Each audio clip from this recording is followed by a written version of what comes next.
Hello tout le monde, heureuse de vous retrouver. Aujourd'hui, on se retrouve donc pour faire de l'huile de soin.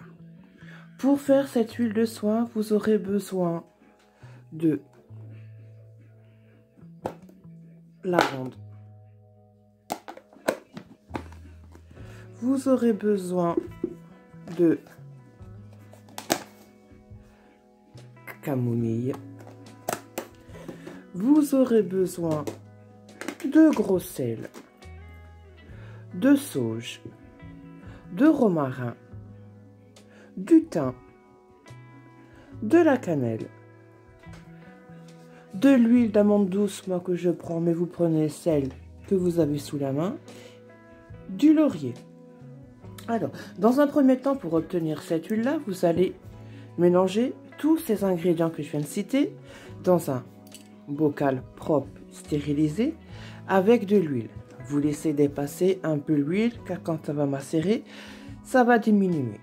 Une fois que vous avez mis tous vos ingrédients avec votre huile, vous refermez bien votre flacon et vous laissez macérer entre 15 jours et 1 mois.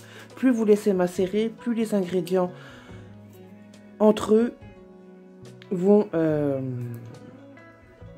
bien accrocher, ça aura plus d'impact pour faire votre soin.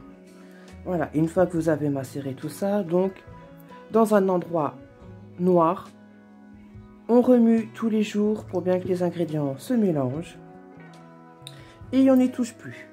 Enfin, si, tous les jours pour remuer. Après, vous pouvez faire comme moi, vous pouvez en faire de la poudre. Vous reprenez exactement les mêmes ingrédients que vous allez mixer et en faire de la poudre. Une fois que les 15 jours à 1 mois de macération sont faits, vous allez reprendre votre pot et vous allez filtrer tout ce qu'il y a à l'intérieur pour reverser dans un autre pot.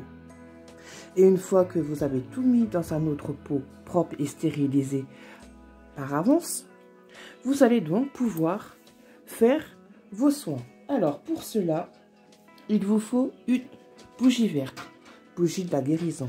Si vous n'avez pas de bougie verte, pas de panique, une bougie blanche suffira. Donc vous allez prendre votre huile et vous allez la mettre sur votre bougie, mais de bas en haut. Toujours de bas en haut. Une fois que vous avez fini de mettre votre huile partout sur la bougie, vous allez faire un signe de croix. Ensuite, c'est optionnel, vous n'êtes pas obligé, vous allez prendre votre poudre et en mettre aussi partout sur votre bougie. Une fois que vous avez fini, vous allez faire le signe de croix aussi. Vous allez avoir besoin aussi de l'encens de l'archange. Je me suis trompée d'archange. De l'archange Raphaël. Non, celui-là. Non, Michael, pardon. Non, Raphaël pour le soin. De l'archange Raphaël pour le soin. Une fois que vous avez badigeonné votre huile, votre bougie avec de l'huile et de la poudre, vous allumez votre bougie, vous allumez votre encens et pour la bougie, vous allez dire une intention que vous voulez soigner telle personne pour telle douleur. Et vous allez laisser votre bougie se faire avec l'encens de l'archange Raphaël.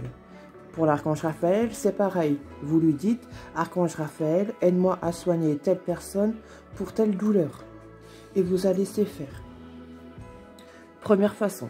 Deuxième façon, vous allez prendre un pot de couleur blanche, naturellement. Vous allez mettre votre bougie à l'intérieur. Vous allez badigeonner d'huile et de poudre, toujours en effectuant le signe de croix. Et après, soit vous allez brûler le cul de votre bougie, vous allez la coller, vous mettez votre huile et votre poudre avant, ou vous le faites après. C'est au choix, selon. Et une fois que vous avez collé votre bougie dans le fond de votre gamelle ou de votre tasse, petite assiette ou autre, vous allez prendre tous les ingrédients qui sont là. Excusez-moi, je vous ai bougé. Vous allez le mettre dans le fond, autour de la bougie. Et vous allez allumer votre bougie ainsi que votre encens de l'archange Raphaël. Et vous allez faire le même procédé. Je fais plutôt pour la bougie verte, je fais un soin pour telle personne, pour telle douleur. Pareil pour l'archange Raphaël, vous demandez à l'archange Raphaël de vous aider à faire tel soin pour telle personne. Toujours faire une intention. Toujours une intention. Sinon, sans intention, ça n'apportera rien. Vous aurez aucun effet, aucune... la personne ne sentira rien en fait. Sentira rien du tout. Vous pouvez faire aussi dans une troisième façon de procéder. Vous prenez tout simplement votre huile que vous avez fait. Si vous avez la personne à côté de vous, vous prenez votre pouce, vous mettez de l'huile dessus. Vous allez voir la personne, vous allez mettre votre pouce là où la personne a mal. Et vous allez dire une intention en disant que, admettons qu'elle a mal à la tête, vous allez diriger votre pouce à sa tête, là où il y a la douleur.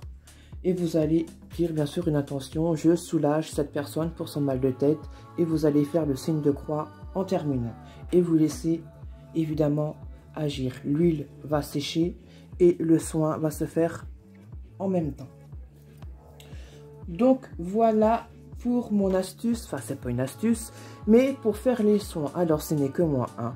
C'est comme ça, je procède comme ça. J'ai une quatrième technique, mais celle-là je la garde pour moi. Celle-là je la garde pour moi parce que bon, elle est bien. Je pratique aussi comme ça avec ces trois techniques-là, mais j'en ai une quatrième que je fais en plus pour celle-là. Ensuite, pour finir cette vidéo, je vais tout simplement vous dire une astuce de sorcière. Excusez-moi. Vous allez donc dans votre jardin, vous avez sûrement, ou si vous n'avez pas, vous allez vous promener, vous allez trouver des grosses pierres. Pas énormes non plus, mais une pierre de taille, d'une bonne taille, quoi. Que vous allez mettre donc sur le côté droit de votre porte d'entrée. Quand vous allez trouver cette pierre qui vous parle, qui vous attire, vous allez la nettoyer et la purifier dans un premier temps pour la décharger de tout ce qu'il y a sur elle. Une fois que vous l'avez nettoyée et purifiée, donc vous la mettez à votre porte d'entrée du côté droit et vous allez lui dire, cette pierre, elle aura comme conséquence de nettoyer, d'absorber toute l'énergie des personnes négatives qui viennent chez vous. Donc, en posant votre pierre à votre porte côté droit, vous allez lui dire « Absorbe toute l'énergie négative des personnes qui rentrent chez moi. » Voilà. Vous mettez votre pierre, vous la laissez tranquille. Et au bout d'un moment, il faudra quand même aller la chercher, aller la renettoyer et la repurifier pour, elle, la décharger de toute négativité qu'il y a chez vous. C'est comme les pierres qu'on utilise sur nous, hein. Les pierres précieuses, pas les pierres précieuses, mais les pierres semi-précieuses ou n'importe qu'on a pour se protéger ou autre. Et une fois que vous avez fait ça et une fois que les personnes sont parties, pour avoir plus de tranquillité pour vous, vous allez pouvoir donc purifier votre maison. Vous allez prendre donc de la sauge blanche ou vous procédez de la façon que vous faites d'habitude et vous allez donc pouvoir purifier votre maison et vous purifier au cas où que la pierre n'a pas pu tout absorber. Tout dépend de la grosseur de la pierre. Si la pierre est petite, c'est évident qu'elle ne pourra pas tout absorber. Plus elle est grosse, plus elle absorbera. Donc voilà pour cette vidéo. Et aussi si vous avez besoin de soins, n'hésitez pas, j'en fais. Donc vous pouvez me contacter via mon Messenger. Il n'y aura pas de souci, je fais des soins pour 15 jours pour 20 € et c'est payable sur PayPal. Donc n'hésitez pas à me joindre via mon Messenger. Les soins que j'ai faits, les gens sont satisfaits. Vous pouvez aller voir sur mon compte, sur Facebook, sur mon groupe, les bienfaits, les soins bienfaits d'Angélique. Il n'y a pas de souci, tout se passe nickel. Je voulais vous dire aussi un point important, que quand vous faites un soin et que la personne de l'autre côté n'en ressent pas les bénéfices, ne vous inquiétez pas, c'est parce que la personne, elle n'est pas réceptive aux soins, tout simplement. Alors ne faut pas vous en vouloir, c'est uniquement la personne, elle n'est pas ouverte aux soins. Voilà. J'espère que cette vidéo vous aura plu, n'hésitez pas à la liker, à laisser des commentaires. Je vous marquerai tout ça en description en dessous de la vidéo de tout ce que vous avez besoin donc pour faire cette huile et cette poudre, de la façon comment qu'il faut procéder. C'est une façon très simple, hein. Après vous faites selon votre cœur, selon ce que vos guides vous disent. Moi, je fais ce que l'on me dit, donc je procède comme ça. Mais chacun sa façon de faire, évidemment. Donc, du coup, on va se retrouver donc pour une prochaine vidéo. Sur ce, je vous souhaite à toutes et à toutes une très très bonne journée ou une bonne soirée. Tout dépend à quelle heure que vous regardez cette vidéo. Et moi, je vous dis à très très bientôt. Ciao, ciao tout le monde.